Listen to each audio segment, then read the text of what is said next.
உளவுத்துறை எதுக்கு வச்சுட்டு இருக்கணும் அப்படின்னு சொல்றீங்க? உளவுத்துறைன்னு எதுக்கு ஒரு அமைப்பு வச்சுட்டு இருக்கீங்க? அத செயல்படல் அவரே ஒத்துக்கிட்டார்ல.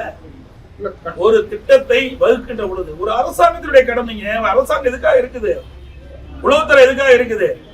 முன்கூட்டியே தகவலை பெற்று அதற்கு தக்கவாறு ஏற்பாடு செய்வதுதான் அரசுடைய கடமை.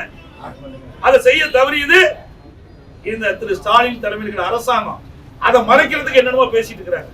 தலைவாசல் கால்நடை வழங்கப்பட்ட குடிநீர் இணைப்பை சிப்காட் தொழிற்சாலைக்கு மாற்றி எதை உருப்படியை செஞ்சிருக்காங்க. அதாவது இவர்களும் செய்ய மாட்டாங்க. இதற்கு முன்பு இருந்த அரசாங்கம் செயல்பட்டாலும் ஒரு நல்ல திட்டத்தை கொண்டு வந்தாலும் அதை பொறுத்துக் கொள்ள முடியாத அரசாங்கம் தான் இன்னைக்கு விடியா திமுக அரசு. இன்னைக்கு ஒரு மிகப்பெரிய கால்நடை பூங்கா, இந்தியாவிலேயே ஒரு மிகப்பெரிய கால்நடை பூங்கா, ஆராய்ச்சி கால்நடை பூங்கான கல்லூரி மற்றும் ஆராய்ச்சி நிலையத்தை நம்ம கட்டணும். எதற்காக இதை கொண்டு வந்து சொன்னால், இன்றைக்கு விவசாயிகள் தான் சுமார் தமிழகத்தில் 60% பேர் இருக்கிறாங்க. விவசாயத்தில் உபதொழில் கால்நடை வளர்ப்பு. இந்த கால்நடை வளர்க்கின்ற இந்த விவசாயிகளுக்கு இரட்டிப்பு வருமானம் கிடைக்க வேண்டும் என்ற அடிப்படையில் தான் இந்த ஆராய்ச்சி நிலையத்தை நாம் கொண்டாந்தோம். கால்நடை பூங்கா ஆராய்ச்சி நிலையத்தை கொண்டாந்தோம்.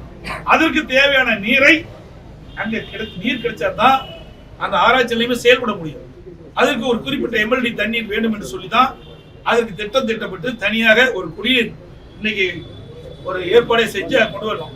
அதை இன்னைக்கு சிப்காட்ல இருக்கிற தொழிற்சாலை கொண்டு போனா என்ன இது சரியா?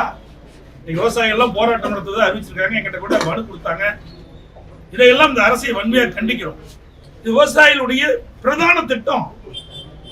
இந்த ஆராய்ச்சி நிலையத்தின் மூலமாக இன்றைக்கு கலப்பின பசுக்களை உருவாக்கி நம்முடைய விவசாயிகளுக்கு கொடுத்தா இன்றைக்கு ஒரு 10 லிட்டர் கறக்கின்ற பசு ஒரு 35 லிட்டர் பால் கறக்கும். அதே போல ஆடு இன்றைக்கு ஒரு அதுபோல மீன் ஆராய்ச்சி நிலையம், பன்றி, நாய், கோழி எல்லாமே இந்த ஆராய்ச்சி நிலையத்தின் மூலமாக உருவாக்கப்பட்டு விவசாயிகளுக்கும் ஏழை மக்களுக்கு கொடுக்கின்ற திட்டம். இதெல்லாம் பொருளாதார வளர்ச்சி பெற முடியும். விவசாயிகள் பொருளாதாரத்தை மேம்பாடு அடைய வேண்டும் என்றால் இப்படிப்பட்ட திட்டத்தை கொண்டு வருவது அரசினுடைய கடமை. அதை எங்களுடைய அரசு செஞ்சது. ஆனால் விடியா திமுக அரசு அதையும் அந்த ஆராய்ச்சி நிலையத்தையும் திறக்கல, கால்நடை பூங்காவை முழுமையா திறக்கல. நான் இருக்கின்ற பொழுது, அம்மாவுடைய அரசு இருக்கின்ற பொழுது அந்த கால்நடை மருத்துவக் கல்லூரி திறந்துட்டோம். இந்த ஆராய்ச்சி நிலையத்தை இன்னும் திறக்கல. என்ன நான் ஏற்கனவே பல முறை சொல்லிட்டேன். ஏன் அதை விடாப்படியா அதை வச்சுட்டு இருக்கேன்னு தெரியல. அதிமுக அரசு கொண்டு வந்த ஒரே காரணத்திற்காக இன்னும் கட்டி முடிக்கப்பட்டு 2 ஆண்டு காலம் ஆகியும் இன்னும் அது திறக்காது இருப்பதை கண்டிக்கத்தான். இது விவசாயிகளுக்கு விரோதமான அரசாகத்தான் நாம் பார்க்கப்படுகிறது. கொண்டு வரப்பட்ட அந்த காவிரி தண்ணீரை சிப்காட்டுக்கு வழங்குவதை ஒருபோதும் ஏற்றுக்கொள்ள மாட்டோம்.